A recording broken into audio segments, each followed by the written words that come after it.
Hello लोगोफोर दिनै मोनसे गोदान भिडिअ नोंथांमोनखौ जोबोर बरायनाय थाबाय। जुदि नोंथांनि नखरावबो रेशन कार्ड दङ अब्ला थाबैनो मावनानै लादो बे खामानिखौ। हादराव वान नेशन वान रेशननि थाखाय रेशन कार्ड थानाय नखरा बे खामानिखौ मावनानै लानो थाखाय सरकारथिंजायनिफ्राय खावलायनाय जादों। बेनि थाखाय जेबो खालामनांगौ गैया, खालि नोंथांमोना गांसे फर्मल' आबुं खालामनानै होनो नांगौ। जायगा लायै जायगा बेनि जमा होनाय हाबाफारिया सोलिगासिनो आरो जोंनि आसामावबो बेनि खामानिया सोलिगासिनो।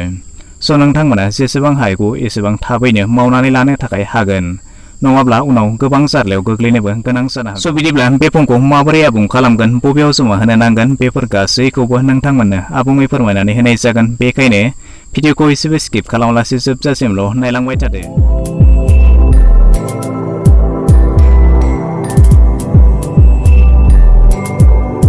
नोंथाङा मिथिगौ हादराव मिरु सरकारा वान नेशन वान रेशन थामहिनबा गंसे हादर गांसे रेशन खालामनो थांगासिनो दङ।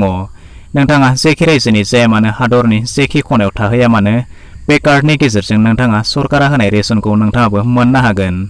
बेनि थाखाय रावबो नोंथांखौ ना खालामनो हानाय नङा। बे थांखिजों मिरु सरकारा गोरिब सुबुंनि मोजांनि थाखाय गोरिब सुबुङा हादरनि जेखि खनायाव थाहैया मानो बै सुबुङा रेशन गोमानांगौ जाया, बे थांखिजों हादराव बेखौ खालामनो थांगासिनो दङ। बेखायनो नोंथांमोनाबो बेनिफ्राय जानगाराव थानो नाङा, जेसे हायो एसे थाबैनो मावनानै लानो थाखाय नाजादो। बिदिब्ला दानिया फैदो बे फर्मखौ माबोरै फिलआप खालामो नायदिनि। बेवहाय नोंथांमोना गिबियाव नुनो मोनदों application form for Aadhaar seeding with ration card. बेनिनो एसे गाहायाव नोंथांमोना नायोब्ला बेवहाय नोंथांमोना नुनो मोनगोन head of family member name as per ration card. नोंथांनि नखरनि गाहाय बिथांनि मुंखौ बेवहाय रेशन कार्डआव जेरैबायदि दङ बेबायदिनो बेवहाय होनो थाखाय खावलायदों। थामहिनबा रेशन कार्डआ जायनि नामाव दङ बिथांनि नामखौ बेवहाय होनो थाखाय खावलायदों। बेनिफ्राय बेवहाय मोनसे खोथाखौ नोंथांमोना नोजोर होनो नांगोन जे रेशन कार्डआव थानाय थामहिनबा नखरनि गाहाय बिथाङा थैबायब्ला बेवहाय नोंथांमोना फर्मजों लोगोसे बिथांनि डेथ सार्टिफिकेट थामहिनबा थैनाय सार्टिफिकेटखौ बे फर्मजों होफानो थाखाय खावलायदों। बेनिनो नोंथांमोना इथिंजाय आगदाथिंजाय फैयोब्ला बेवहाय जे न' दङ थामहिनबा बेवहाय जे बक्स दङ बेवहाय रेशन कार्डनि नोंथांनि नखरनि रेशन कार्डनि नाम्बारखौ बेवहाय लिरनानै होनो नांगोन। बेनिफ्राय दानिया नोंथांमोना एसे गाहायाव फैदो। बेवहाय नोंथांनि नखर सोद्रोमाया गासैबो आधार नाम्बार दङना गैया बेखौ बेवहाय सोंनाय जादों। दानिया नोंथांमोना बेवहाय मोनसे खोथाखौ नोजोर हो।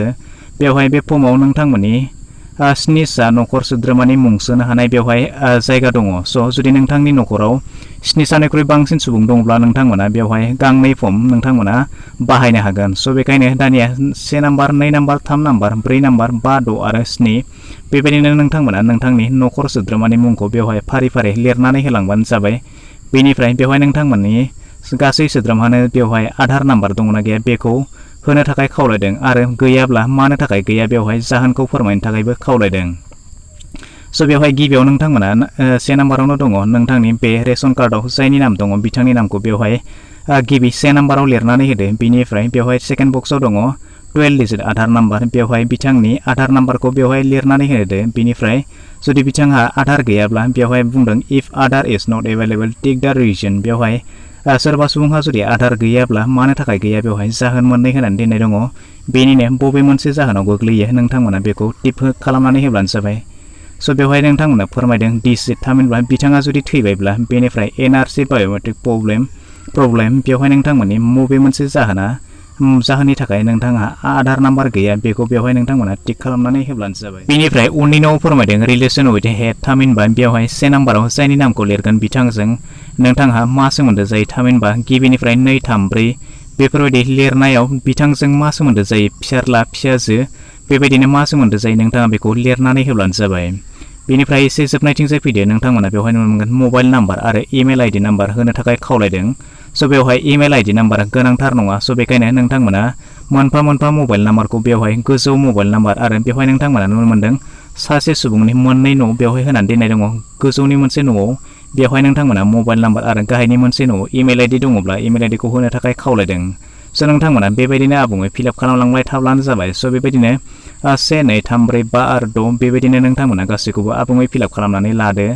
बेबायदिनो जुदि 7सानि बांसिन सुबुं दङब्ला नोंथांमोना नैथि फर्म नोंथांमोना बेवहाय होफादेरनोबो हागोन। बिदिनो नोंथांमोना बेखौ गासैखौबो फिलआप खालामखांनायनि उनाव नोंथांमोना जाय सुबुङा बेवहाय हेड अफ फेमिलि थामहिनबा रेशन कार्डआव जायनि नामा दङ बिथाङा बेवहाय सिगनेचार होनो थाखाय खावलायदों। नोंथांमोना बिदिब्ला बेबायदिनो गासैखौबो आबुङै फिलआप खालामलांबाय थादो। नोंथांमोननो गासैखौबो आं बेवहाय फोरमायनानै होखाबाय। बेनिफ्राय डकुमेन्ट्स हिसाबै नोंथांमोना बेवहाय जेबो होफानांगौ गोनांथि गैया। बेवहाय नोंथांमोना खालि नोंथांनि जे रेशन कार्डनि मोखां बिलाइ थामहिनबा फ्रन्ट कपिखौ, बेनिफ्राय नोंथांनि साफ्रोम सुबुंनि बेवहाय जायहा आधार कार्ड दङ बेखौ गासिखौबो जेरक्स खालामनानै नोंथांमोना फर्मजों लोगोसे जमा होनो नांगोन। बे फर्मखौ बबेयाव मोनगोन आरो बबेयाव जमा होनो नांगोन होननानै बुङोब्ला नोंथांमोना नोंथांमोननि ओनसोलाव थानाय ग्राम पन्चायत नङाब्ला PCDC नङाब्ला डेभेलपमेन्ट ब्लकनिफ्राय बबेबा जिल्लानि डेभेलपमेन्ट ब्लक PCDC नङाब्ला ग्राम पन्चायतआव बे फर्मखौ होगासिनो दङ। स' नोंथांमोना खनसे खौरां लानो हागोन आरो बबेबा जिल्लाफ्राव दाबो बे फर्मखौ होनाय जाथ'वाखै। स' नोंथांमोना जेब्ला खौरां लागोन अब्ला नोंथांमोना गासैखौबो आबुङै मिथिनानै लानो हागोन। बेनिफ्राय जमा बबेयाव होनांगोन होननानै बुङोब्ला नोंथांमोना सिगाङाव बबे गलानिफ्राय रेशन जाबाय थायोमोन नोंथांमोना बिथांनाव खनसे खौरां लानो हागोन, नङाब्ला PCDC नङाब्ला ग्राम पन्चायतआव बेखौ जमा लादोंना लायाखै नोंथांमोना बेखौ खनसे खौरां लानो हागोन।